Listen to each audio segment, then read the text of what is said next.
Hello everyone, how's it going? Elliot here and welcome back to the Retro Future. Today we're going to be taking a look at a refurbished limited edition Game Boy Color that I bought from AliExpress for just under £50, which is going to be like $70. I'll put the exact price conversion up on the screen. We recently took a look at this thing, which is a refurbished Game Boy Advance.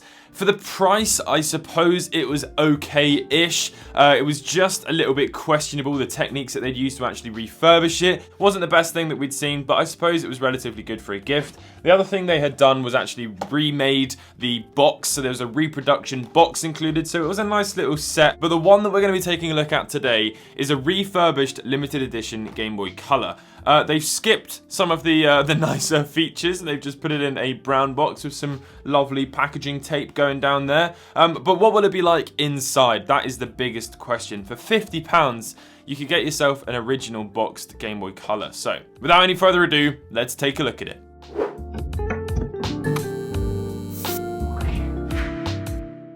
So before we get into it, this is the listing right here. And as I said, £49.81. Just a little bit of information. I ordered this back in March. Now, I know COVID has happened, so I'm sure that there's been a lot of delays from that, but this is just the kind of thing you can expect when you order stuff from AliExpress. There's never really any certainty about the whole thing. It does seem a little bit like a shot in the dark, but anyway, new shell, refurbished for Game Boy Color, GBC console, recreational machines, Palm game. Absolutely wonderful. So this is the box. As I said, they have not bothered at all with doing any sort of custom box. You can see it's all been squished down as well, so hopefully it's going to be okay inside. Let's see what the inside entails. Oh wow, look at this. We've got some polystyrene. Lovely. Right, let's get that out of the way. What am I doing? Just take the Game Boy out. Okay, that's going to look great in my bin. So here is the actual Game Boy Color in this lovely bubble wrap. Let's get that off. Although, fair play, you know, it has done the job. What is this masking tape? I never even knew masking tape like that existed. Here we go. So. Another layer. It's probably past the parcel. This is retail packaging right here.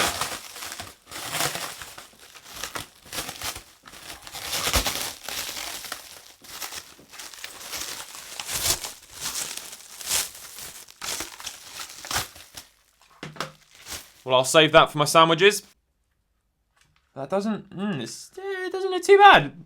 There's something going on the screen, but I think... Oh, hang on a minute.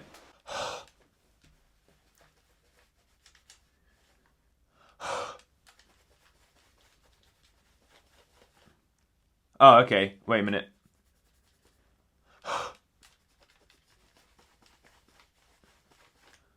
That's actually not too bad. I thought the screen was really badly damaged, but it was just like the marks from the sort of cling film wrap that they'd used there. As you can see, the screen lens is absolutely spotless. But remember, this is an aftermarket shell. So this, although it's a limited edition Game Boy Color, it's not really a limited edition Game Boy Color. It's just a Game Boy Color motherboard and screen, and the rest of it is going to be aftermarket stuff. But we'll take a look at the inside in just a minute. So a quick check inside the battery compartment, and it has to be said, these terminals here, which is the ones that are actually connected to the motherboard, look fine. This aftermarket one here is awful. It's a very big spring, and you've also got a little sort of warranty sticker there. That's like to ensure that if you were to return it and it was broken, they would probably say, yeah, we're not going to give you a refund on this. So that's your warranty sticker. Yeah, the plastic that they've used on this shell is fairly cheap. It's unlikely they've made it themselves. They would probably have sourced this from another company in China, but it's not the best. So what we're going to do is we're going to put some batteries in it and just see what it would be like as an actual end user perspective, someone who's not necessarily going to be taking it apart and critiquing it. So we'll pop some batteries in and we're going to turn it on.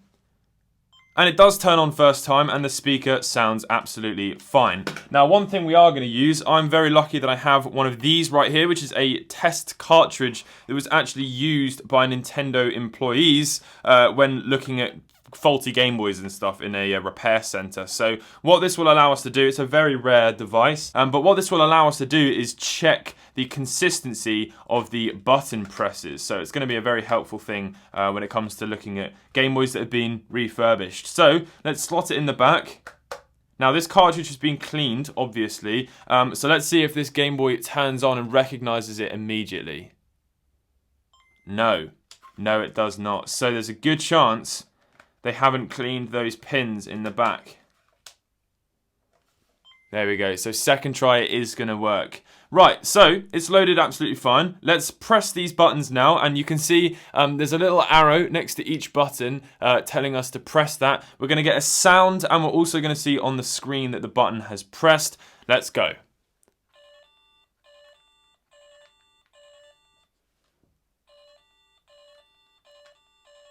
And then you can do some button combinations.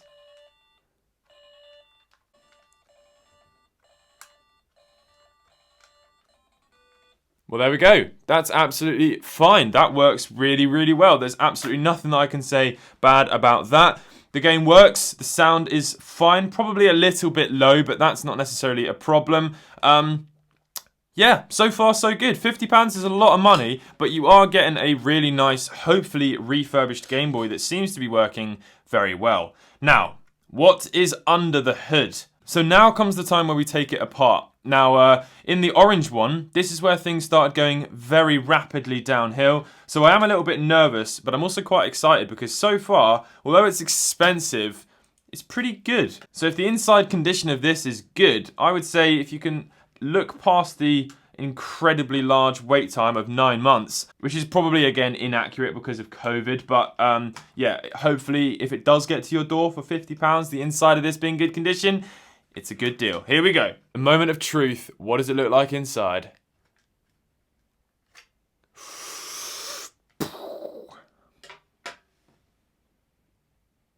Okay. Oh dear. Oh no. Oh no. In the orange one, we looked around the power switch. Now, the solder on the power switch contacts was dry. I'll see if I can get an image up on that for you. Whereas this one, it's very, very shiny compared to the rest. So it does actually look like they have gone over all of the main points and reflowed the solder, which, you know, props to them, is actually a fairly good thing. I'm going to just remove these screw... Oh! There's only one screw holding the motherboard in. There's going to be 2 more here. I'm going to remove the motherboard a bit further. Then we'll zoom the camera in and we'll take a look at what your £50 is getting you, or your $70 or whatever it's going to cost. Here we go. Flip. All right. Okay. Oh. Why? No, this is not good. This is not good at all. Okay, so this is what we're dealing with. Can you see all of the contacts here for the button, which, by the way, if you don't know how this works, this little black pad right here is conductive, and what it's going to do is bridge those 2 gold contacts together, and that's going to complete a circuit, tell the chips on the back that something's happening, and that's how your button presses work. So these need to have a very nice, clean finish on them to ensure a good button press. Now, one thing I have to say is that besides the screen and obviously the motherboard, everything has been replaced. So you've got brand new buttons, you've got brand new button contacts, which is good because they often wear down and leave a little film of oxidation on them, so the button contact presses can be a little bit unreliable, but everything has been replaced. Props to them for at least replacing the stuff, but that's not necessarily that difficult. It's also not very expensive. So the motherboard's really the main thing to give attention to. But if we take a look, you can see these contacts here are a little bit oxidized. Now, it just looks like they need a clean with some isopropyl alcohol, which is not too big of a deal. You can see there's just little brown specks here and there, a few little bit of matte finishes. This one potentially is a little bit rusty.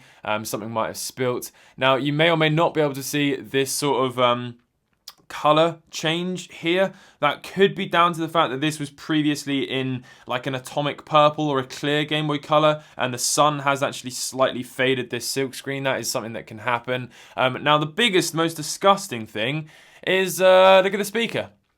So because you've obviously got holes on the shell in order to let sound travel through, the speakers get disgustingly grotty, and this has not even been cleaned at all. It's absolutely revolting. The other thing as well is there's loads of little specks of dust down here. Not sure how much of that you're going to be able to see. And if I flip it over, it's exactly the same. There's loads of specks of dust. All they needed to do was just grab a toothbrush and go over it. Now, they have whacked a sticker here, which should actually indicate the date that they did this, if I can work it out.